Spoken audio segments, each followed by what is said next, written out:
இன்றைய காலகட்டத்தில் கண்டிப்பாக தெரிந்து முதல் விஷயம்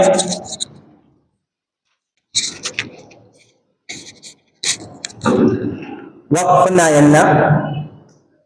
அரசாங்கம் கொண்டு வந்துள்ள வக்ஃப் திருத்த சட்டம், இதனுடைய விளைவுகள் என்ன? இதனால் என்ன பாதிப்பு இருக்கிறது? மூன்றாவது, நாம் அடுத்தது என்ன செய்ய வேண்டும்? இது மூன்று விஷயங்கள் தான் இன்னைக்கு ரொம்ப முக்கியமான ஒரு விஷயமாக இன்னைக்கு இருக்கு. அன்புக்குரியவர்களே, முதல் விஷயம் நாம் தெரிந்து கொள்ள வேண்டும், இந்த வக்ஃப் திருத்த சட்டம் இருக்குல்ல, சில தலைப்பு எப்படி இருக்கணும்னா, வக்ஃப்களின் சொத்துக்களை திருடக்கூடிய சட்டம். என்னது? வக்ஃப் சொத்துக்களை திருடக்கூடிய ஒரு சட்டம் தான். அதுக்கு வக்ஃப் திருத்த சட்டம் சொல்றாங்க. உண்மையில சொத்துக்களை திருடக்கூடிய ஒரு சட்டம். இன்னைக்கு அதிகமான மக்கள் என்ன நினைக்கிறாங்கன்னா, நம்ம முஸ்லிம்களை அதிகமான மக்கள் ஏதோ ஒரு சொத்து யாருக்கோ பயன்படுது, ஏன் இதுக்கு போய் நம்ம சவுண்ட் விட்டுக்கிட்டு, ஏன் கூச்சல் போட்டுக்கிட்டு, எதுக்கு பேரணி பண்ணிக்கிட்டு, எதுக்கு ஆர்ப்பாட்டம், கண்டன ஆர்ப்பாட்டம் எல்லாமே செய்ய வேண்டும் என்பது சொல்லக்கூடியவங்களும் இருக்கிறாங்க. இன்னைக்கு பாஜக அரசுக்கு கூட இருந்து கொண்டு பூஜா தூக்கக்கூடியவர்களும் இருந்து கொண்டுதான் இருக்கிறார். ஆனா நாம் ஒரு விஷயத்தை புரிந்து கொள்ள வேண்டும், இது வெறுமன வக்ஃப் ப்ராப்பர்ட்டி பிரச்சனை கிடையாது, வெறுமன வக்ஃப் சொத்து பிரச்சனை இல்லை. அதுவும் தாண்டி ஒரு விஷயம் அங்க உள்ள அடங்கி இருக்கிறது. இதை நாம் தெளிவாக புரிந்து கொள்ள வேண்டும். இன்னைக்கு பாஜக அரசு அவங்க வைக்கக்கூடிய வாதம் என்ன தெரியுமா? மதத்தின் அடிப்படையில் இங்க ஊடுவிப்பது என்ன பிரச்சனை? மதத்தின் அடிப்படையில் நாங்க உள்ள வந்தாத்தான் உங்களுக்கு பிரச்சனை, ஒரு சொத்துல நாங்க உள்ள வர்றதால உங்களுக்கு என்ன பிரச்சனை என்று அவங்க வைக்கக்கூடிய ஒரு அடிப்படையான வாதம். அப்ப நாம் ஒரு விஷயத்தை தெளிவா புரிந்து கொள்ள வேண்டும், இந்த பிரச்சனை வெறும் வக்ஃப் சொத்து பிரச்சனை இல்லை. வக்ஃப் சொத்து பிரச்சனை இருந்தாது வேறு. ஆனா இங்க அப்படி இல்லை. நம்முடைய இபாதத்தில், நம்முடைய வணக்கத்தில் அவங்க தலையிடுறாங்க. இது ரொம்ப முக்கியமான ஒரு விஷயம். உதாரணத்துக்கு இபாதத்துகள் பார்த்தீங்கன்னா 4 வகையாக இருக்கிறது. ஒன்று இபாதத்து கவுல், இரண்டாவது இபாதத்து கல், மூன்றாவது இபாதத்து ஷாட், இபாதத்து மால். இந்த மாதிரி 4 வகையாக இருக்கு. இபாதத்து கல், கல்வி ரீதியாக வணக்கங்கள் என்ன? நியத், நம்ம உள்ளத்துல நினைக்கிறோம், இது ஒரு இபாதத். நியத் ஒரு இபாதத். செயல் ரீதியாக இபாதத் என்ன? திலாவத், ذிக்ர், தஸ்பீஹ். இபாதத்துல் ஃபிஅல், செயல் ரீதியாக செய்யக்கூடிய இபாதத் என்ன? தொழுகை, நோன்பு, ஹஜ். இது எல்லாமே செயல் ரீதியாக நாம் செய்யக்கூடிய இபாதத். 4வது இபாதத்துல் பில் மால், பொருள் ரீதியாக நாம் செய்யக்கூடிய இபாதத் ஒன்று இருக்கு. பொருள் ரீதியாக நாம் செய்யக்கூடிய இபாதத், அதுல 3 அம்சங்கள் வரும். முதலாவது ஜகாத், இரண்டாவது சதகா, மூன்றாவது சதகத்துன் ஜாரியா. 3. ஒன்னு ஜகாத், இரண்டாவது சதகா, மூன்றாவது சதகத்துன் ஜாரியா. அந்த மாதிரி 3 இபாதத்துகள் உண்டு. இபாதத் பில் மால், பொருள் ரீதியாக நாம் செய்யக்கூடிய இபாதத்துகள். இந்த ஜகாத் எல்லாரும் ஏற்றுக்கிட்ட ஒரு விஷயம். நபிகள் நாயகம் ஸல்லல்லாஹு அலைஹி வஸல்லம் சொல்லக்கூடிய அந்த ஹதீஸ், அப்துல்லாஹ் இப்னு உமர் அவங்க அறிவிக்கிறாங்க, قال رسول الله صلى الله عليه وسلم بني الاسلام على 5. இஸ்லாமுடைய தூண் 5. ஒன்று ஷஹாதத்து அல்லா இலாஹ இல்லல்லாஹ் வ இகாமிஸ் ஸலாத் வ அஷ்ஹது அன்ன முஹம்மதன் அப்துஹு வ ரசூலுஹு வ இகாமிஸ் ஸலாத் வ ஈதாஇஸ் ஸகாத் வல் ஹஜ் வ ஸௌம் ரமதான். இது 5 விஷயங்கள். ஒன்று, வணக்கத்திற்கு தகுதியானவன் அல்லாஹ் தவிர வேறு யாரும் இல்லை. மேலும் நபிகள் நாயகம் ஸல்லல்லாஹு அலைஹி வஸல்லம் அல்லாஹ்வுடைய தூதர், அல்லாஹ்வுடைய அடிமை என்று சாட்சி சொல்லும். இரண்டாவது தொழுகை நிலைநாட்டுவது, மூன்றாவது ஜகாத் கொடுப்பது, நான்காவது ஹஜ் செய்வது, 5வது ரமதான் மாதத்திலே நோன்பு வைப்பது. அப்ப இதுல ஹஜ் ஒரு இபாதத். இஸ்லாமுடைய அடிப்படைய தூண்களில் ஒன்று என்னது? ஹஜ். அதே நேரத்தில் ஜகாத். ஜகாத் இபாதத் பில் மால், பொருள் ரீதியாக நாம் செய்யக்கூடிய இபாதத்துகளில் ஒன்று ஜகாத். இது அடிப்படையான விஷயம். இப்ப ஜகாத் நம்ம ஏன் கொடுக்கிறோம்? நன்மையை எதிர்பார்த்து அல்லாஹ்க்காக நம்ம கொடுக்கிறோம். அதே நேரத்தில் ஜகாத் கொடுக்கலன்னா அதற்கு உண்டான தண்டனையும் உண்டு என்று அஞ்சு நம்ம அல்லாஹ்க்காக கொடுக்கும். ஒரு கால் நம்ம ஜகாத் கொடுக்கல அப்படின்னா அல்லாஹ் என்ன செய்வான்? நம்மள தண்டிப்பா, அல்லாஹ் நம்மள வேதனை கொடுப்பா என்று அந்த அச்சத்தின் காரணமாக நாம் நன்மையை எதிர்பார்த்து என்ன செய்யறோம்? ஜகாத் கொடுக்கிறோம். அல்லாஹ் கூறுகின்றான், والذين يكنزون الذهب والفضة ولا ينفقونها في سبيل الله فبشرهم بعذاب أليم. யார் தங்கத்தையும் வெள்ளிகளும் சேகரித்து வைத்திருக்கிறார்கள், ولا ينفقونها في سبيل الله, அதை அல்லாஹ்வின் பாதையிலே செலவு செய்யவில்லையோ, فبشرهم بعذاب أليم, அவர்களுக்கு கடினமான வேதனை ஒன்று நீங்க அறிவிப்பு செய்யுங்க. கடினமான வேதனை இருக்கு. எப்படி வேதனை? எப்படி? அவனுடைய நெற்றிலையும் அவனுடைய முதுகிலையும் அவனுடைய விழாக்களிலும் அல்லாஹ் என்ன செய்வான்? சூடு போடுவான்.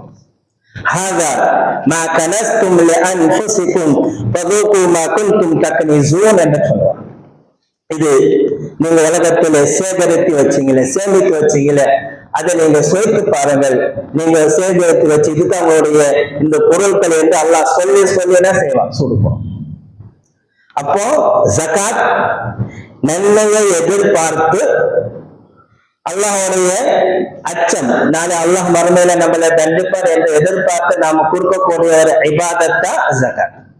இது வரும்.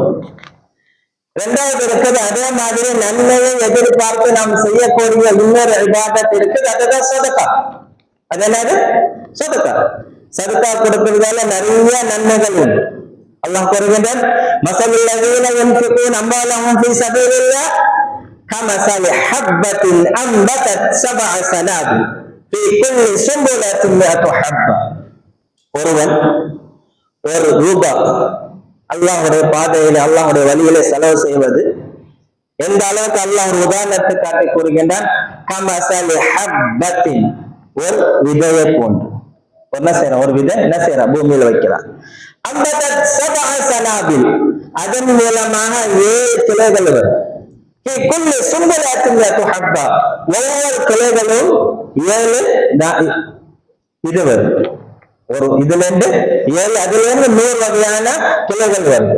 அல்லாஹ் யுதாயிஃபு லிமன் யஷா, அல்லாஹ் யாருக்கு நாடுகிறானோ அதை விட அதிகமாக கொடுக்கும். அப்போ ஒண்ணு இருக்குது ஜகாத்து, இன்னொன்னு இருக்குது சதகா. ரெண்டுமே நன்மையை எதிர்பார்த்து நாம் கொடுக்கக்கூடிய ஒரு இபாதத். இப்ப மூன்றாவது வாங்க, இதுதான் சதகத்துன் ஜாரியா. சதகத்துல் ஜாரியா, நிரந்தரமான தர்மம். நிரந்தரமான தர்மம் ஏன் ஒருத்தவங்க கொடுக்குறான்? இப்போ உலகத்தில் ஒருவன் வாழும் போது அவன் ஜகாத் கொடுத்திருப்பான், அதே நேரத்துல சதகா கொடுத்திருப்பான். ஆனா அவனுடைய எண்ணம் என்னன்னா, ஒரு கால் நாள் இறந்து போயிட்டாலும் என்னோட அமல்கள் கூட்டப்படும், இதுக்கு பிறகு எனக்கு எந்த அமல் வந்து சேராது. ஆனாலும் நான் இறந்த பிறகு எனக்கு அமல்கள் வந்து சேரணும் என்றால் அதற்கு ஒரு வழி இஸ்லாம் வகுத்திருக்கிறது. அதுதான் சதகத்துன் ஜாரியா, நிரந்தரமான தான தர்மங்கள். நிரந்தரமான தான தர்மங்கள். அப்ப இந்த நிரந்தரமான தான தர்மங்கள் என்பது ஒரு அடியானுடைய நோக்கம் என்ன? அல்லாஹ்வின் பாதையிலே நன்மையை எதிர்பார்த்து நான் இறந்த பிறகு மறுமை நாள் வரைக்கும் அந்த நன்மைகள் எனக்கு வந்து சேர வேண்டும் என்று நோக்கத்திற்காக கொடுக்கப்படக்கூடியதுதான் சதகத்துன் ஜாரியா. எது எதுலாம் சதகத்துன் ஜாரியாவில் வரும்? ஒரு ஹதீஸ் இருக்கு, அபூ ஹுரைரா ரலியல்லாஹு தஆலா அவங்க அறிவிக்கிறாங்க, அன்னஹு قال ان مما يلحق المؤمن من عمله وحسناته بعد موت. அவன் இறந்த பிறகு அவனுடைய அமலை கொண்டு நன்மைகள், அவன் செய்யக்கூடிய அமல், அவனுடைய செய்யக்கூடிய நன்மைகள் அவன் இறந்த பிறகு அவனுக்கு வந்து சேருகிறது. ஒருவர் இறந்த பிறகும் அந்த நன்மைகள் அவனுக்கு வந்து சேரும். இதுதான் சதகத்துன் ஜாரியா. சதகத்துன் ஜாரியால என்ன விஷயங்கள் வருகிறது என்பது நபிகள் நாயகம் ஸல்லல்லாஹு அலைஹி வஸல்லம் ஒரு ஹதீஸ் லிஸ்ட் போட்டு வரும். முதலாவது அல்ஹமஹு வ நஷரஹு, கல்வி. ஒரு மாணவனுக்கு குர்ஆன் ஓத கற்றுக் கொடுத்தார். அவர் இறந்து போயிட்டார். அதுக்கு பிறகு அந்த மாணவன் யாருக்கெல்லாம் குர்ஆன் ஓத கற்றுக் கொடுக்கிறாரோ அத்தனை நன்மையும் அவருக்கு வந்து சேரும். அத்தனை நன்மை. அவர் எந்த காரியம் ஓதுகிறாரோ, அவர் யாருக்கு சொல்லிக் கொடுக்கிறாரோ, அவர் யாருக்கு சொல்லிக் கொடுக்கிறாரோ அத்தனை நன்மையும் அவர் மறுநாள் கயாமத் வரைக்கும் இந்த நன்மைகள் தொடர்ந்து அவருக்கு வந்து கொண்டே இருக்கும்.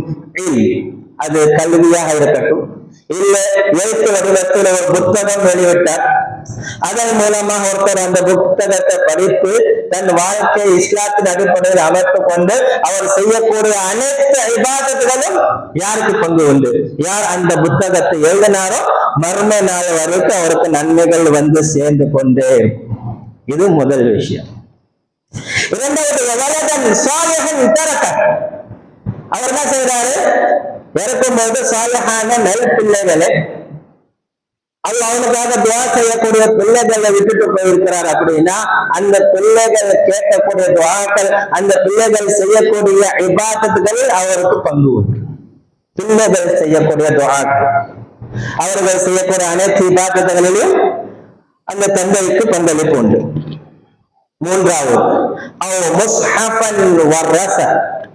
இல்ல ஒருவர் என்ன செய்யறாரு? பள்ளிவாசலுக்கு 10 குர்ஆன் வாங்கி கொடுத்தார். அப்ப அந்த பள்ளிவாசல்ல யாருன்னா அந்த குர்ஆன் எடுத்து ஓதுகிறாரோ அந்த நன்மைகள் எல்லாமே அந்த இறந்து போனதுக்கு போய் சார். இல்ல ஒருவர் என்ன செய்யறானா, அவர் இருக்கும்போது 10 அநாத பிள்ளைகளுக்கு 10 மதரசாக்களுக்கு நிறைய குர்ஆனை வாங்கி கொடுக்கிறார். அப்ப யாரு அந்த குர்ஆன் இருக்கிற வரைக்கும் அந்த குர்ஆன்ல யாருன்னா ஓதுகிறார்களோ அத்தனை நன்மையும் அவருக்கு போய் சேரும். இல்ல ஒரு பள்ளிவாசல்ல ஒரு ஃபேனை மாட்டினார், இல்ல ஒரு லைட் போட்டார், அந்த லைட்டை கொண்டு யாருன்னா குர்ஆனை படிக்கிறார்களோ அந்த ஃபேனை கொண்டு எத்தனை பேர் பயன் அடைகிறார்களோ அந்த ஃபேன் இருக்கிற வரைக்கும் அந்த நன்மைகள் அவருக்கு போய் சேரும். அந்த ஃபேன் மர்ம நாள் வரைக்கும் இருந்தாலும் அந்த நன்மைகள் அவருக்கு போய் கொண்டே. அவர் முஸ்ஹப் இல்ல அவர் மஸ்ஜிதன் பனா, அதுல அவர் என்ன செய்யறாரு? ஒரு பள்ளி வாசலை கட்டினார். என்ன செஞ்சாரு? ஒரு பள்ளி வாசலை கட்டினார். அப்ப இந்த பள்ளி வாசல் கட்டின உடனே இந்த பள்ளி வாசல்ல எத்தனை பேர் தொழுகிறார்களோ அந்த பள்ளி வாசல் இருக்கும் காலம் வரைக்கும் மர்ம நாள் வரைக்கும் அந்த பள்ளி வாசல் இருக்க அந்த மர்ம நாள் வரைக்கும் எத்தனை பேர் அங்க தொழுகிறார்களோ அத்தனை பேரோட நன்மைகளும் யாருக்கு போய் சேரும்? யார் தன்னுடைய மரணிக்கும் போது தன்னுடைய அந்த சொத்து அல்லாஹ்வின் பாதையில சதகத்துன் ஜாரியா நிரந்தரமான தர்மங்களாக கொடுத்துட்டு போனார்களே, இந்த நன்மைகள் எல்லாரும் அவருக்கு போய் சேரும். அது பள்ளி வாசலாக இருக்கட்டும். இல்ல ஒரு வீடு, அதுவும் முசாஃபிர் கான். சில ஊர்ல நீங்க பார்த்து, குறிப்பாக சென்னையில பார்த்திருக்கலாம், பெருமெட்டு போற வரையில முசாஃபிர் கான் தனியா இருக்கும். பயணத்துல வரக்கூடியவங்களுக்கு தங்குவதற்காக ஒரு இடம் சொத்து இருக்கு, முசாஃபிர் கான். அப்ப முசாஃபிர் கான் அப்படின்னா முசாஃபிர்கள் தங்குவதற்கு பயணத்தில் இருக்கக்கூடியவங்க நம்ம பார்க்கணும். நிறைய பேர் என்ன செய்யறாங்க? வசூலுக்காக பள்ளிவாசலுக்கு வராங்க, அது தங்குறதுக்கு இடம் இல்லை, ரோட்லயும் பஸ் ஸ்டாண்ட்லயும் அங்க போய் படுத்துட்டு இருக்கிறாங்க.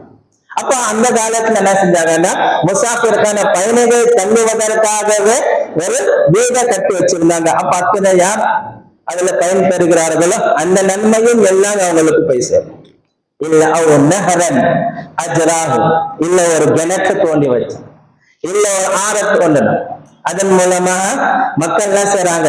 தண்ணீர் பெறுகிறாங்க, அதன் மூலமாக பயனடைகிறாங்க. அப்படின்னா இது எல்லாமே சதகத்துன் ஜாரியா. இது எல்லாமே சதகத்துன் ஜாரியா. புரியுதுங்களா இல்லையா? சதகத்துன், அப்ப இபாதத்து பல வகை. அதுல ஒன்னத்த இபாதத் பில் மால், பொருள் ரீதியாக நாம் செய்யக்கூடிய இபாதத். அதுல ஒண்ணு ஜகாத்து, இன்னொன்னு சதகா, மூன்றாவது சதகத்துன் ஜாரியா. இந்த சதகத்துன் ஜாரியா தான் அது வக்ஃபுல் இல்ல. புரியுதா இல்லையா? சதகத்துன் ஜாரியா என்று நம்ம தர்மம் செய்யறோம், இது தாங்க வக்ஃபு சொத்து. இதுதான் வக்ஃபு சொத்து. இப்ப சொல்லுங்க, அவங்க எதுல கை வைக்கிறாங்க? வெறுமன சொத்துல கை வைக்கிறாங்களா, இல்ல நம்மளுடைய இபாதத்துல கை வைக்கிறாங்களா? இன்னைக்கு உலமாக்கள் எல்லாரும் வீதிக்கு வந்திருக்கிறாங்கன்னா அவங்க அடிப்படையான மார்க்கத்துல கை வைக்கிறாங்க. இதுதான் பிரச்சனை. ஒரே சொத்து மட்டும் பிரச்சனை கிடையாதுங்க. அதுக்கு மேல நம்முடைய இபாதத்துகளில் அவங்க என்ன செய்றாங்க வந்து தலையிடுறாங்க. இப்ப உதாரணத்துக்கு இப்ப ஜகாத் இருக்கு. நம்ம டோட்டல் சொத்துல இருந்து ஒரு மதிப்பு இந்த அளவுக்கு நிசாபுக்கு வந்த உடனே 2.5% நம்ம என்ன செய்யறோம், ஜகாத்து கொடுக்கணும். இப்ப நாளைக்கு அவன் வந்து ஏங்க 2.5% கொடுக்குறீங்க, 1% கொடுத்தா போதும்னு சொன்னா நம்ம ஏற்றுக்குவோமா? 4 ரகாத் பொருளான சொல்றேன், நீங்க 2 ரகாத்தா கொள்ளணும்னு சொன்னா ஏற்றுக்குவோமா? அதே மாதிரி தான் இந்த சதகத்துல் ஜாரியா என்பது இது இபாதத். இது அல்லாஹ்வுக்காக அவன் நன்மையை எதிர்பார்த்து தான் இறந்த பிறகு இது இந்த வழியில தான் செலவிக்கப்படணும், இது இந்த வழியில தான் நடைபெறும் என்பது அவன் அல்லாஹ்வுக்காக கொடுத்து சென்ற ஒரு சொத்து. இது அல்லாஹ்வுடைய சொத்து. இதை பாதுகாப்பது ஒவ்வொரு முஸ்லிம் மீது கடமை. ஒவ்வொரு முஸ்லிம் மீது கடமையாக இருக்கிறது. நாளைக்கு இவங்க அந்த சொத்தை அபகரிச்சுட்டாங்க, அந்த சொத்துல கை வச்சுட்டாங்க அப்படின்னா இன்னைக்கு எல்லாமே மாறி எந்த நோக்கத்துக்காக அந்த சொத்து தானம் செய்யப்பட்டதோ அந்த நோக்கமே இல்லாம கொஞ்ச நெஞ்ச பிரச்சனை. கிட்டத்தட்ட இந்தியாவில மட்டும் வக்ஃபு சொத்தோடைய ஏக்கர் பாத்தீங்கன்னா 9.5 லட்சம் ஏக்கர். எவ்வளவு? 9.9 லட்சம் ஏக்கர். அவ்வளவு சொத்து இருக்கு. கிட்டத்தட்ட 3800 கிலோமீட்டர். எவ்வளவு? 3800 கிலோமீட்டர். எனக்கு தெரிஞ்சு இங்க இருந்து தில்லி தாண்டி போனோம். லாஸ்ட் இலக்கணம் மாற வரைக்கும் போனாலும் அவ்வளவு தூரம் பயணிச்சு எவ்வளவு இடமோ அவ்வளவு இடம் இன்னைக்கு வக்ஃபு சொத்து இருக்கு. அப்ப ஒரு நோக்கம் என்ன? இத அபகரிக்கும். இது மட்டும் அல்லாம இன்னும் தெளிவாக நம்ம சொல்ல போனோம் அப்படின்னா இன்னைக்கு வக்ஃபு சொத்துடைய நிலை என்னன்னா, நபிகள் நாயகம் ஸல்லல்லாஹு அலைஹி வஸல்லம் காலத்துல வக்ஃபோட ஹுக்கும், வக்ஃப்னா என்ன, இதை எப்படி நம்ம கையாள வேண்டும். அப்ப நபிகள் நாயகம் ஸல்லல்லாஹு அலைஹி வஸல்லம் காலத்துல உமர் ரலியல்லாஹு தஆலா, யாரு? உமர் ரலியல்லாஹு தஆலா அவங்களுடைய மகன் இப்னு உமர் இந்த ஹதீஸ் அறிவிக்கிறார்.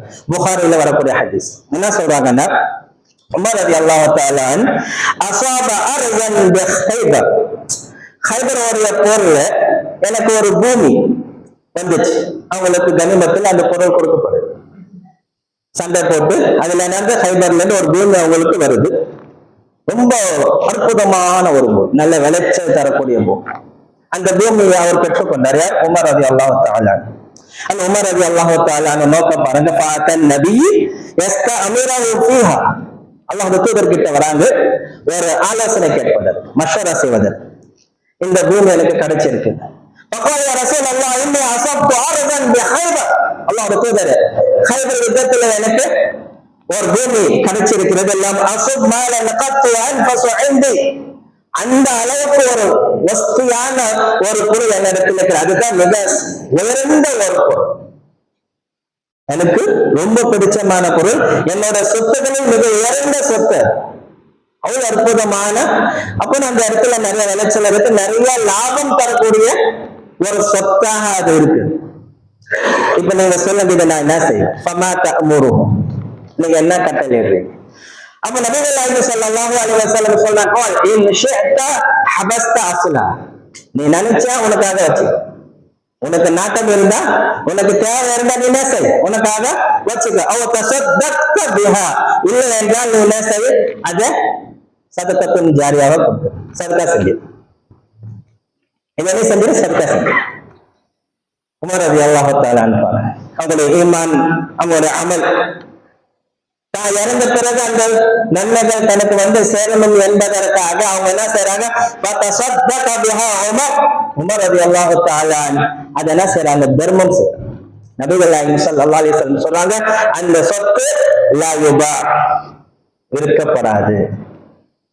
வக்ஃபு சொத்து என்ன செய்ய முடியாது, யாரால விற்க முடியாது. இன்னைக்கு நிறைய சொத்துகள் விற்கப்பட்டு இருக்கிறது, நாளைக்கு அது எல்லாமே கொடுக்கப்படும். அது சொல்லவே செல்ல. வக்ஃபு சொத்து எத்தனை போர்ஜரி பண்ணி பிரார்த்தனை பண்ணி அவர்கள் விற்றாலும் நாளைக்கு ஆட்சி மாறின அந்த சொத்து எல்லாமே கொடுக்கப்படும். ஏனென்றால் இந்த சொத்து விற்கப்படாத ஒரு சொத்து, விற்கவே முடியாது, விற்கவே முடியாது. அதே மாதிரி யாருக்குமே அன்பளிப்பாக கொடுக்க முடியாது. ஒரு வார்த்தை அல்லாஹ் பார்த்ததில்லை, அது தர்மமாக ஆக்கப்பட்டது அப்படின்னா வாரிசுகள் நான் அதுக்கு சொத்துக்கு நாட்டா வாரிசு என்று சொல்ல முடியாது. அவன் வாரிசு அதுக்கு கிடையாது. முழுக்க முழுக்க யாரோட சொத்து? இது அல்லாஹோட சொத்து.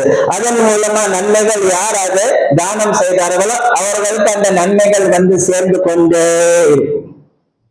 அடிப்படையான விஷயங்கள் என்னன்னா வக்ஃபு சொத்து விற்க முடியாது. ஆனா இன்னைக்கு பிரச்சனை எங்க ஆரம்பிக்க அப்படின்னா, நம்ம அம்பானி இருக்கிறார்ல, முகேஷ் அம்பானி, அவர் பாம்பேல மிகப்பெரிய ஒரு இடம், கிட்டத்தட்ட 20 கோடிக்கு அந்த இடத்த மட்டும் வாங்கியிருக்காரு. எத்தனை கோடி? 20 கோடி. மிகப்பெரிய இடம், மிகப்பெரிய ஒரு வீடு கட்டி, அது வக்ஃபு சொத்து. அதுவும் நம்ம ஆளுங்கத்தை வித்திருக்கிறாங்க. அல்ல அவங்களை காப்பாற்றும். நம்ம ஆளுங்கத்தை பிரார்த்தனை பண்ணி வித்திருக்கிறாங்க, அவனை வாங்கியிருக்கிறான். ஆனா இது செல்லப்படி ஆகும்னா செல்லப்படி ஆகும். இன்னைக்கு கோர்ட்டுக்கு போனாலும் திருப்பி கோர்ட்டு ஆசைப்படுறதா இந்த வக்ஃபு சொத்தை விற்கிறதுக்கு ரைட்ஸே இல்லை, விற்கவே முடியாது. அப்படி இருக்கும்போது இப்ப பயம், அந்த சொத்தை தாமதம் பண்ணணும். அந்த சொத்தை தாமதம் பண்றதற்காக இது எல்லாமே ஆடக்கூடிய ஒரு நாடகம். இது யதார்த்தமான உண்மை, கொஞ்சம் நஞ்சே. அவனோட வீடு நீங்க பாத்தீங்கன்னா கிட்டத்தட்ட 27 மடங்கு தர்ஜா ஃப்ளோர். எத்தனை? 27 ஃப்ளோர். ரொம்ப பிரம்மாண்டமாக கட்டிருக்கிறான். ஒரு வீடு வந்தாலும் அந்த வீடு ஒண்ணுமே ஆகாதாலும், எவ்வளவு பெரிய பூகம்பம் வந்தாலும் அது தாங்குற அளவுக்கு எது இருந்தாலும் அல்லாஹ் ரப்பல் இஸ்ஸா நாடினாலும் எல்லாம் அழிஞ்சு போய் மனுஷன் ஒரு கணக்கு போடுவான். மனுஷன் சூழ்ச்சி செய்வான். ஆனா அல்லாஹ் சூழ்ச்சிக்காரத்தை மிகப்பெரிய சூழ்ச்சியாளன். 7 பெரிய வானம் பூமியே சின்ன பின்னமாக ஆகும்போது நீ சாதாரண ஒரு கல்லால கட்டப்பட்ட வீடு அது எங்கேயோ கொஞ்சியோ குறைஞ்சு போகும். அல்லாஹ் நாடினால் ஒண்ணும் இல்லாம பண்ணு. ஆனா ஒரு கணக்கு.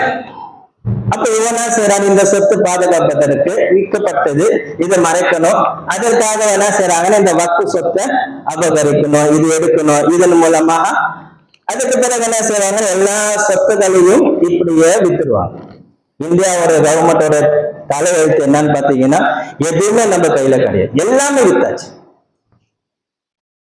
ஏரோப்ளேன் அதுவும் வித்தாச்சு, கேஸ் கரண்ட் அதுவும் போயிருச்சு. இது இருக்கிற சொத்து அவங்களால காமத்தை பண்ண முடியல. இப்போ உட்காந்து முஸ்லிம்களோட சொத்து மீது என்ன அவங்களுக்கு கேட்கறது? அப்ப உள் நோக்கம் ஏதோ ஒண்ணு இருக்கு. இதனால கொஞ்ச நஞ்ச பிரச்சனை இல்லை. உதாரணத்துக்கு சொல்றேன், இப்ப பாண்டிச்சேரியில எந்த கவர்மெண்ட் நடக்குது நல்லா தெரியும். இருக்கக்கூடிய கவர்மெண்டால நம்மளுக்கு பிரச்சனை வந்துச்சுன்னா பக்கத்துல இருக்கக்கூடிய வக்ஃபு சொத்து இருக்கு.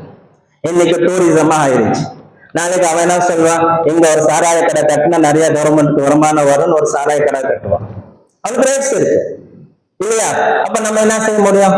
அப்ப யார் எதற்காக இந்த பள்ளிவாசல வக்ஃபு செஞ்சாங்களோ, இந்த இடத்த வக்ஃபு செஞ்சாங்களோ, அவர்களுக்கு அந்த நன்மை போய் சேருமா, அந்த நோக்கம் நிறைவேறும். எல்லாமே இது மட்டுமல்ல, நாளைக்கு அவங்க வைக்கக்கூடிய அந்த கிட்டத்தட்ட அந்த வக்ஃபுல பாத்தீங்கன்னா 44 திருத்தங்கள் எல்லாம் நம்மளுக்கு பாதகமானது, எல்லாமே நம்மளுக்கு பாதகமானது. அப்ப இன்னைக்கு மக்களுக்கு நன்மை செய்யணும் நன்மை செய்யணும் என்று சொல்றாங்க. நீங்க என்ன பாருங்க, அவங்களோட எப்படி ஊசியை குத்துற மாதிரி ஏத்துறாங்க. இது எல்லாமே நாங்க கொண்டு வந்துட்டோம்னா முஸ்லிம் ஏழைகளுக்கு நாங்க வீடு கொடுப்போம், முஸ்லிம் ஏழைகளுக்கு நிறைய பயன் அளிக்கும்.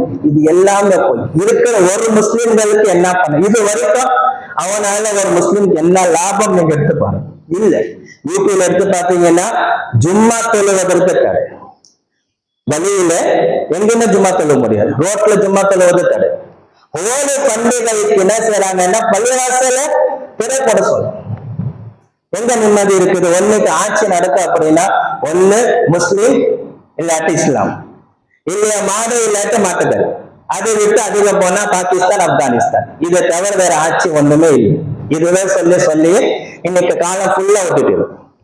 அப்ப இன்னைக்கு உள்ள சூழ்நிலையில நாம் விழிக்கணும். அப்படி இருக்க முடியாது.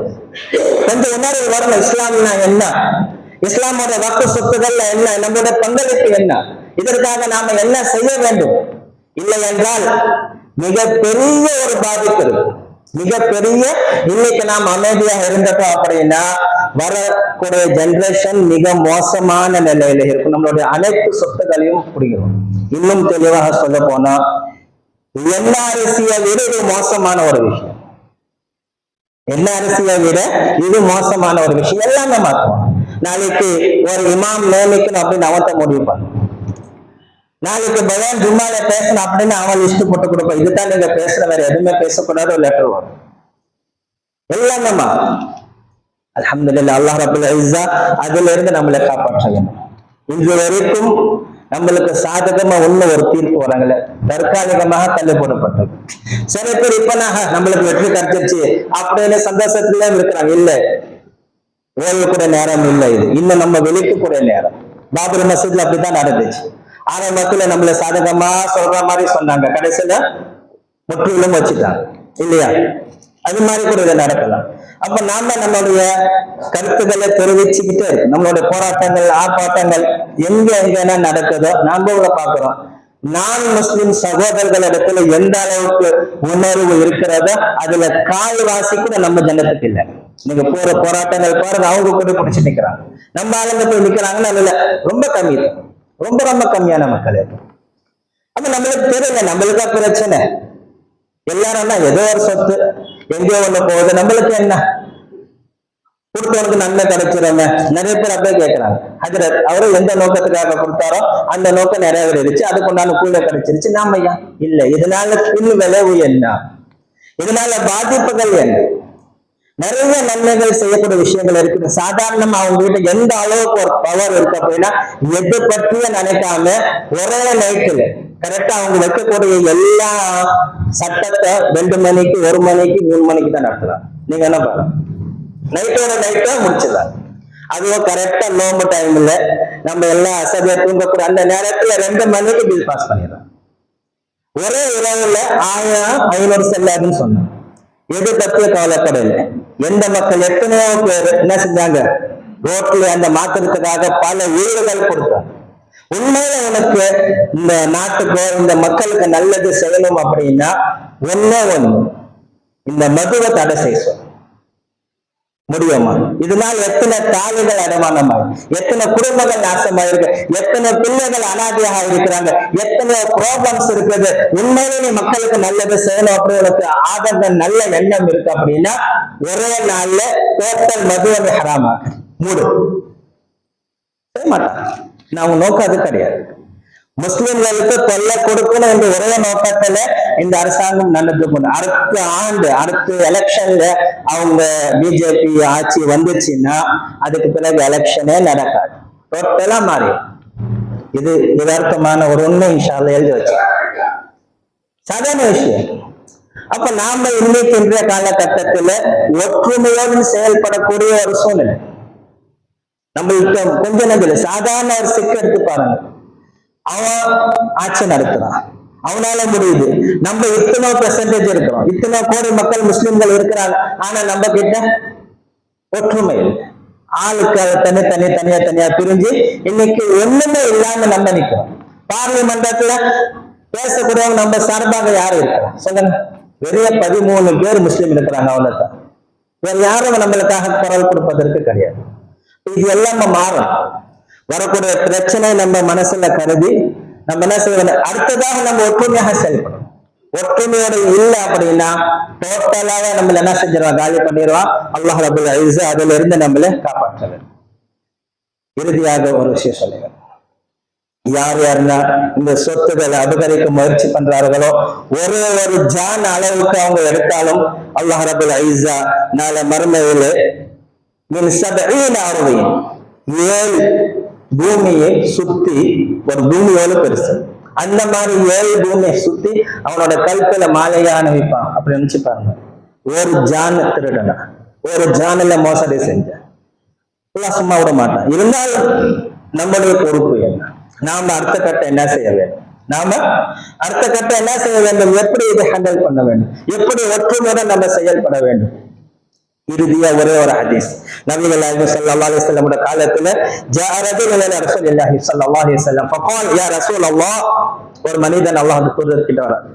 அரைத இன் ஜாஅ ரஜுலுன் யுரீது அஹத மால், அல்லாஹ்வுடைய தூதரே, ஒருவர் என்னுடைய பொருளை அபகரிக்க நாடுகிறார், என் பொருளை எடுத்துக்க ஆசைப்படுறார். கால அல்லாஹ்வுடைய தூதர் சொல்ல ஃபலா துஅதி, கொடுக்காத, நீ உன் பொருளை எதுக்கு கொடுக்க? அல்லாஹுடைய பொருள், அல்லாஹுடைய வக்கு சொத்துக்களை பாதுகாப்பது நம்மீது கடமை, அதை நம்ம விட்டு கொடுக்க கூடாது. அதை எனக்கு கொடுக்காது. அடுத்தது அவர் கேட்கிறாரு, என் காத்தலமே வேற சூழலும் அவன் என்கிட்ட சண்டை போட்டா அல்லாஹ் நீனும் சண்டை போட, நீனும் சண்டை போட, எதிரி போராட்டம் நடக்கும். அவர் கேட்கிற என் கத்தலமே, ஒரு கால் அல்லாஹ் நான் சண்டை போட்டு அவன் என்னை கொண்டுட்டான், அவன் என்ன கொண்டு கவலைப்பட அந்த ஷஹீத், நீ ஷஹீத் என்று சொல்றான். அல்லாஹ்வின் பாதையில உயிரிதாக பண்ண ஷஹீத் என்ற ஒரு பட்டம் உனக்கு கொடுக்கப்படும். மேலும் அவர் கேட்கிற இந்த கத்தல்தோ, ஒரு நான் அவனை கொண்டுட்டான், அல்லாஹ்வுடைய தூதர் ஸல்லல்லாஹு அலைஹி வஸல்லம் சொல்றாங்க, அவன் நரகத்துல நுழைவான். அப்ப நம்மளோட சொத்துக்களை பாதுகாப்பது நம் மீது கடமையாக இருக்கிறது. ஏதோ தானே எங்கே தானே என்று நம்ம இருக்காமல் இன்னும் வரக்கூடிய நாட்களில் நம்ம இலக்கத்துக்கிறோம். இந்த சொத்து பிரச்சனை என்பது வெறுமே சொத்து பிரச்சனை இல்லை. இங்க நம்ம விட்டுட்டோம் அப்படின்னா நம்மளுடைய அனைத்து இபாதத்துகளையும் அவங்க கை வைப்பாங்க.